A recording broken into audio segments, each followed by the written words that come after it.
बसवा कल्याण के विधायक शरणु सलगार ने बसवा कल्याण के सरकारी अस्पताल का दौरा किया और अस्पताल की समीक्षा की, साथ ही नए डीएचओ के साथ सरकारी अस्पताल के डेवलपमेंट के संबंध में मीटिंग की।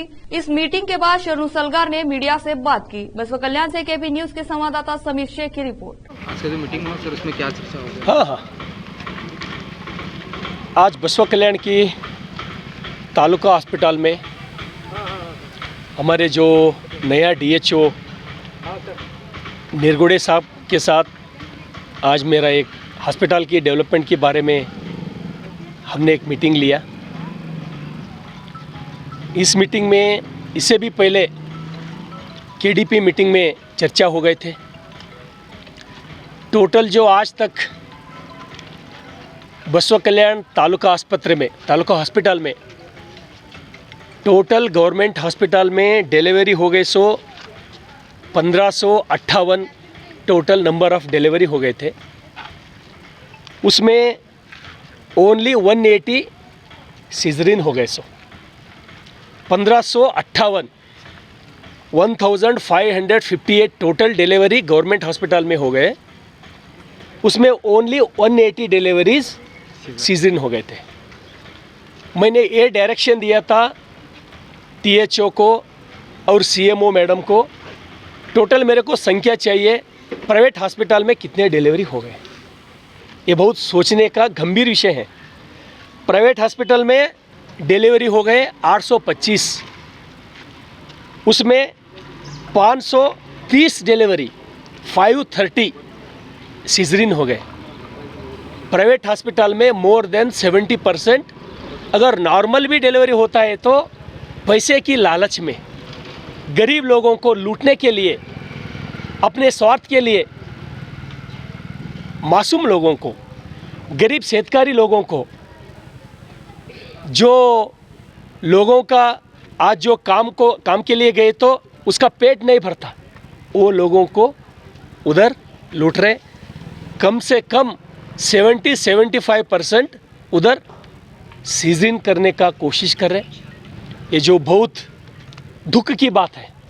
मैं बसवा कल्याण की एमएलए होने का नाते भी मैं बोल रहा हूँ। इसलिए आज मैं वही मीटिंग में हेल्थ कमिश्नर रणदीप साहब को मैंने ये बात किया हूँ। मैं सर ऐसा तो ये हो रहा है, ये अच्छे डेवलपमेंट नहीं है, बिल्कुल इसको आप सुधरना, आप भी जिम्मेदार हैं, मैं भी जिम्मेदार हूँ। इसलिए मैं इसका जिम्मेदार व्यक्ति कौन है, किसकी वजह से ये व्यवस्था खराब हो गई, मैं रेटिंग में हेल्थ कमिश्नर रणदीप साहब को कंप्लेंट दे रहा हूँ। और मैंने डीएचओ को ये डायरेक्शन दिया हूँ, आपकी हिसाब से एज ए डीएचओ आप क्या कर सकते हैं वो भी करना। और अगर ये अप टू बेलगांव अधिवेशन से पहले सलूशन अगर मिले तो अच्छा है। इस आने वाला बेलगांव अधिवेशन में ये मैं बिल्कुल चर्चा करूँगा।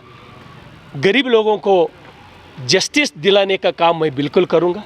धन्यवाद। सर, यहाँ पे टाइम पे डॉक्टर्स अवेलेबल नहीं रहते, उस बारे में कुछ बात? जो वही बहुत लोगों की कंप्लेंट सुनने में आया, डॉक्टर्स सही टाइम पे नहीं आ रहे। और जो गायनेकोलॉजिस्ट, जो रात को कंपलसरी एक गायनेकोलॉजिस्ट, क्योंकि डिलीवरी का पेशेंट कब आता बोल के मेरे को किसी को भी मालूम नहीं। इसलिए मैंने ये डायरेक्शन दिया हूँ, कंपलसरी रात 2 बजे भी अगर कोई पेशेंट आए तो हॉस्पिटल में कंपलसरी गायनेकोलॉजिस्ट रहना। और जो दिन में तुम्हारे एक 8 घंटा रहते, 10 घंटा रहते, आप थंब देने के बाद, आपका हाजिरी देने के बाद कंपलसरी उतना टाइम ड्यूटी करना बोल के आज स्ट्रिक्टली इंस्ट्रक्शन डीएचओ और हम दिए। शायद आगे ऐसा होने के लिए हम नहीं देंगे, चिंता मत करिए। धन्यवाद। सोनोग्राफी सेक्शन में सर ओके, दोपहर तक ही सोनोग्राफी करते हैं सर। हाँ, उसके बाद सोनोग्राफी सेक्शन बंद होता है सर। इसीलिए जितना जो डॉक्टर का लैब का हो, सोनोग्राफी हो, एक्सरे का हो, सबको उतना जितना हम टाइम दिए सो है वो टाइम आज से बिल्कुल ड्यूटी करेगा। उसके लिए हम बिल्कुल सिर्फ एक मीटिंग में बोला हूँ, ये मीटिंग आज नहीं, फिर एक हफ्ते के बाद ये मीटिंग लेता हूँ मैं। सर, पिछले 6 महीने से तय कार्ड के लिए ऑडियंस को घुमा रहे हैं सर, और तय कार्ड नहीं दे रहे। शायद डीएचओ साहब नया डीएचओ है, बहुत अच्छे इंटरेस्ट से काम करने वाला डीएचओ है। ये छोटे मोटे जो भी बात है डीएचओ सही करूँगा। मैं भी उसके लिए बिल्कुल एवरी वीक मैं मीटिंग लेके वो लोगों को हेल्प करने का काम मैं करूँगा। Thank you. Okay, thank you.